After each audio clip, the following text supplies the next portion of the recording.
Donc, un jeudi matin, je sortis de Tours par la barrière Saint-Éloi, je traversai les ponts Saint-Sauveur, j'arrivai dans Poncher en levant le nez à chaque maison et gagnai la route de Chinon. Pour la première fois de ma vie, je pouvais m'arrêter sous un arbre, marcher lentement ou vite à mon gré, sans être questionné par personne. Pour un pauvre être écrasé par les différents despotismes qui, peu ou prou, pèsent sur toutes les jeunesses, le premier usage du libre arbitre, exercé même sur des riens, apportait à l'âme je ne sais quel épanouissement. Beaucoup de raisons se réunirent pour faire de ce jour une fête pleine d'enchantement. Dans mon enfance, mes promenades ne m'avaient pas conduit à plus d'une lieue hors la ville. Mes courses aux environs de Pont-le-Voix, ni celles que je fis dans Paris, ne m'avaient gâté sur les beautés de la nature champêtre. Néanmoins, il me restait des premiers souvenirs de ma vie, le sentiment du beau qui respire dans le paysage de Tours avec lequel je m'étais familiarisé. Quoique complètement neuf à la poésie des sites, j'étais donc exigeant à mon insu, comme ceux qui, sans avoir la pratique d'un art, en imaginent tout d'abord l'idéal. Pour aller au château de Frapesle, les gens à pied ou à cheval abrègent la route en passant par les landes dites de Charlemagne, terres en friche situées au sommet du plateau qui sépare le bassin du Gers et celui de l'Indre, et où mène un chemin de traverse que l'on prend à Champy. Ces landes, plates et sablonneuses qui vous attristent durant une lieue environ, joignent par un bouquet de bois le chemin de Saché, nom de la commune d'où dépend Frapesle.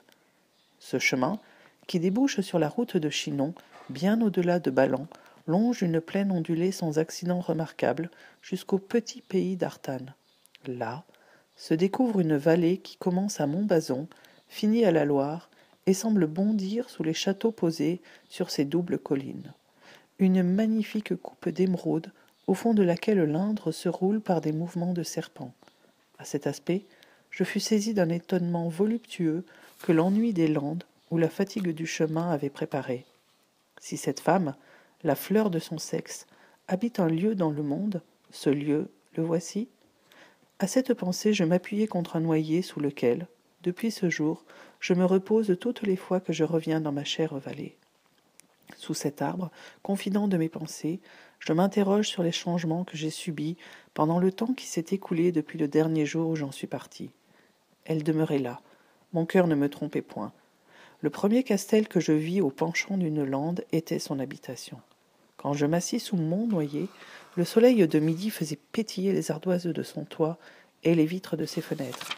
Sa robe de percale produisait le point blanc que je remarquais dans ses vignes sous un aleubergier.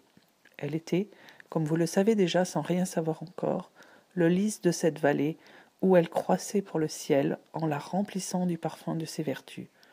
L'amour infini, sans autre aliment qu'un objet à peine entrevu, dont mon âme était remplie, je le trouvais exprimé par ce long ruban d'eau qui ruisselle au soleil entre deux rives vertes, par ces lignes de peupliers qui partent de leur dentelle mobile ce val d'amour, par les bois de chêne qui s'avancent entre les vignobles sur des coteaux que la rivière arrondit toujours différemment, et par ces horizons estompés qui fuient en se contrariant.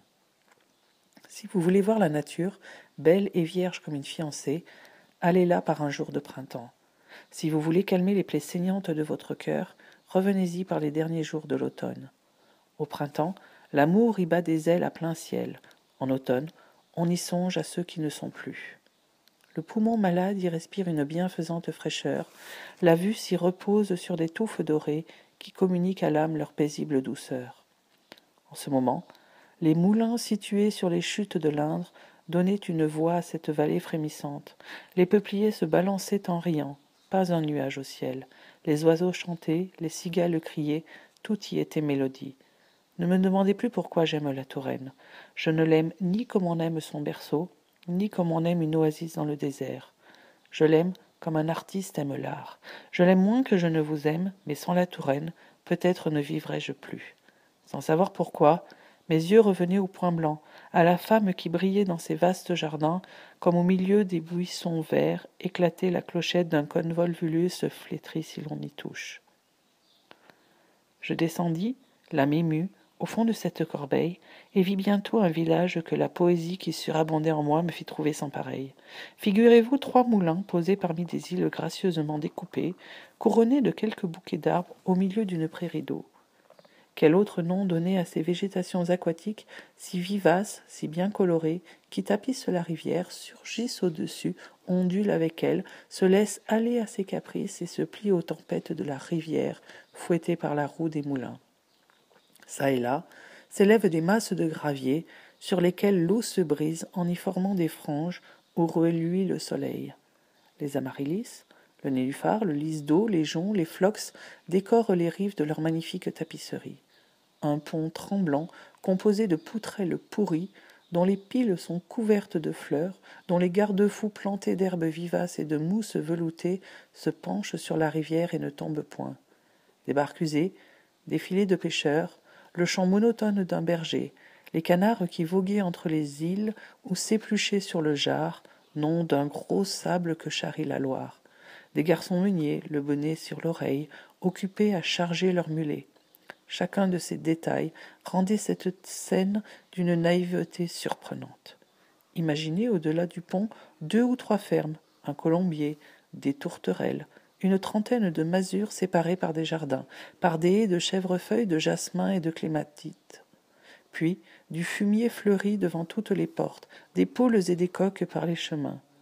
Voilà le village du pont de Ruan, joli village surmonté d'une vieille église pleine de caractère, une église du temps des croisades, et comme les peintres en cherchent pour leurs tableaux. Encadrez le tout de noyers antiques, de jeunes peupliers aux feuilles d'or pâle, mettez de gracieuses fabriques au milieu des longues prairies, où l'œil se perd sous un ciel chaud et vaporeux. Vous aurez une idée d'un des 1000 points de vue de ce beau pays. Je suivis le chemin de Saché sur la gauche de la rivière, en observant les détails des collines qui meublent la rive opposée. Puis enfin, j'atteignis un parc orné d'arbres centenaires qui m'indiqua le château de Frapesle. J'arrivai précisément à l'heure où la cloche annonçait le déjeuner. Le lys dans la vallée.